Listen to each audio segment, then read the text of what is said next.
Hello guys, Nardino TV again, and we are back again with another video. So maglalakad lang kami ng mga kids guys. Ayan. Kasi magandang panahon guys.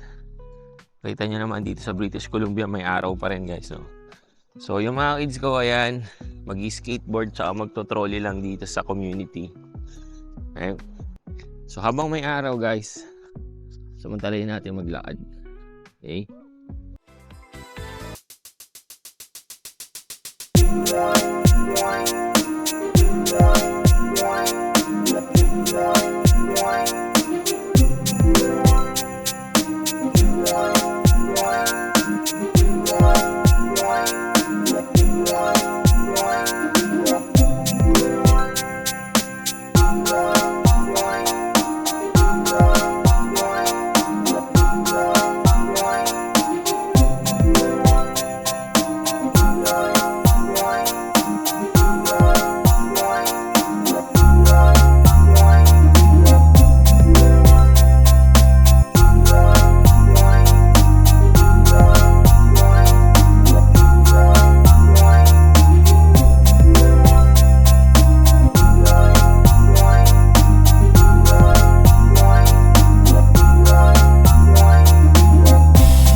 Kita nyo naman guys, may araw pa kami dito, no?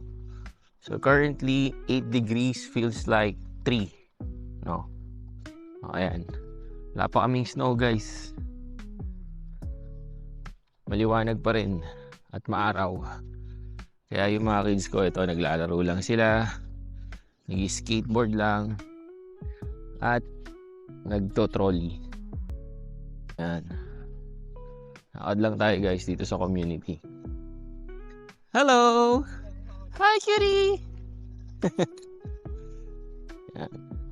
So, kaya guys, makikita nyo rin maraming naglalakad din dito. Kasi nga, kahapon tsaka ng Friday, lakas ang ulan eh. Alam nyo naman dito sa Vancouver guys, di ba? Laging maulan dito. Kaya kapag ganyan, maaraw dito, marami talagang naglalakad.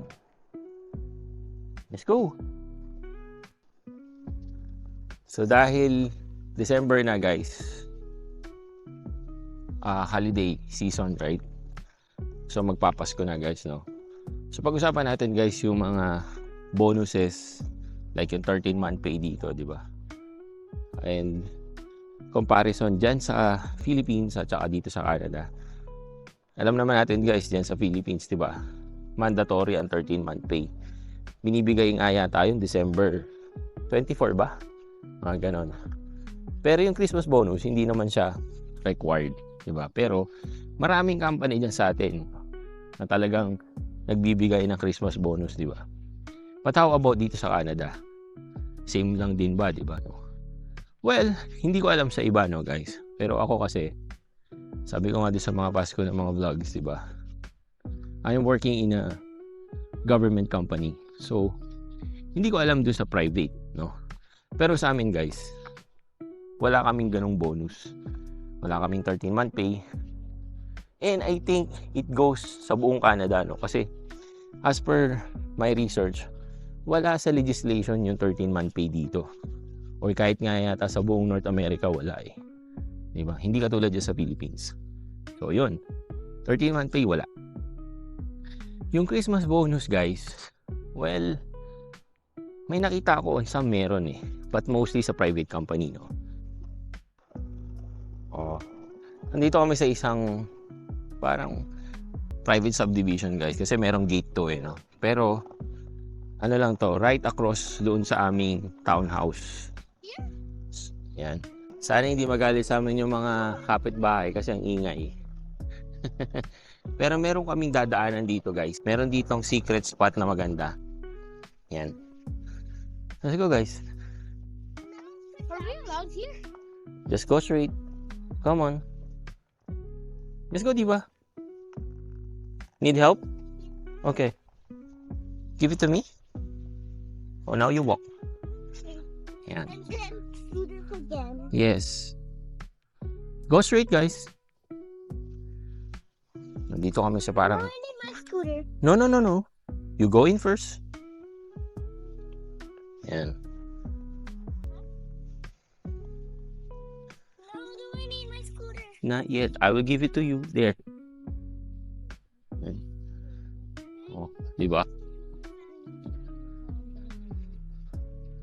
Meron pang pa-bridge. Parang ano to, likod na bahay ng subdivision. Diba? Ganda, diba? Lakad lang kami. Tree? See that? I agree. This side. Yeah. No, it's not. Yeah, come on. Parang na kami nag-hike. Mini hiking. Don't run, diba? Don't run. Diba? May mga pa-bridge pang ganyan, no? Diba? Ayos.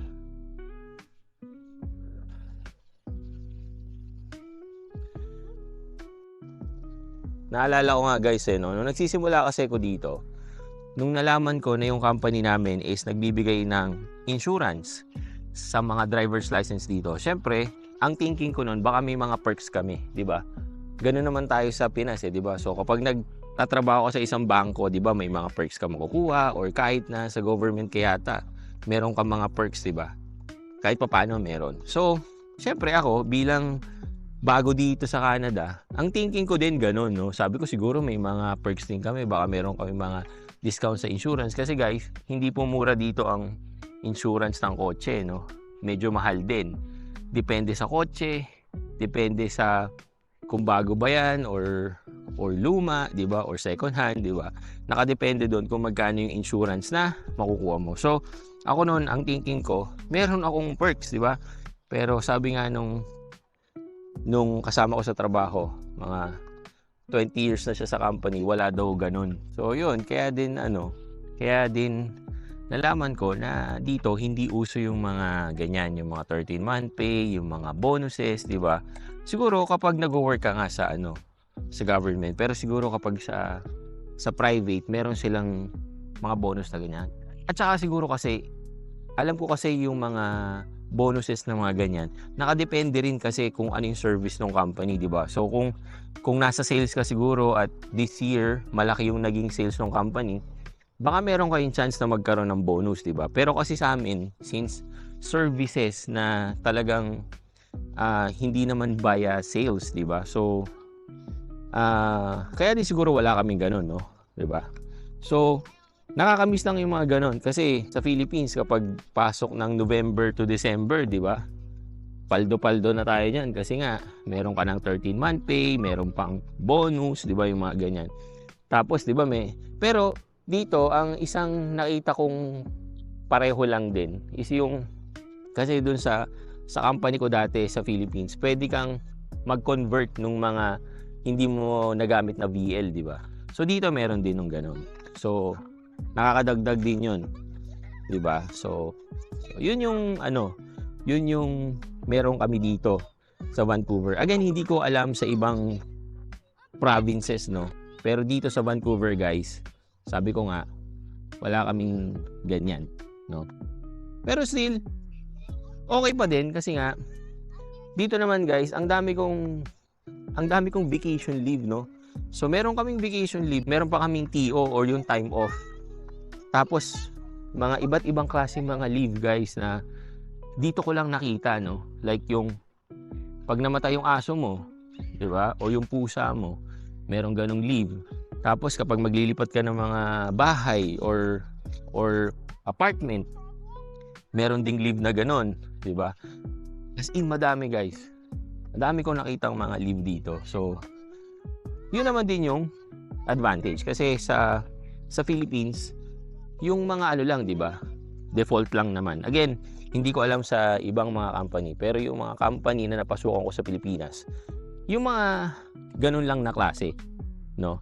So, yun yung isang pagkakaiba dito sa Canada when it comes to bonus, no? So, yun. And I hope na mag-enjoy kayo, guys, sa inyong mga bonuses, sa Christmas bonus, sa 13-month pay, no? Nakakainggit kasi dito walang ganyan eh. Di ba?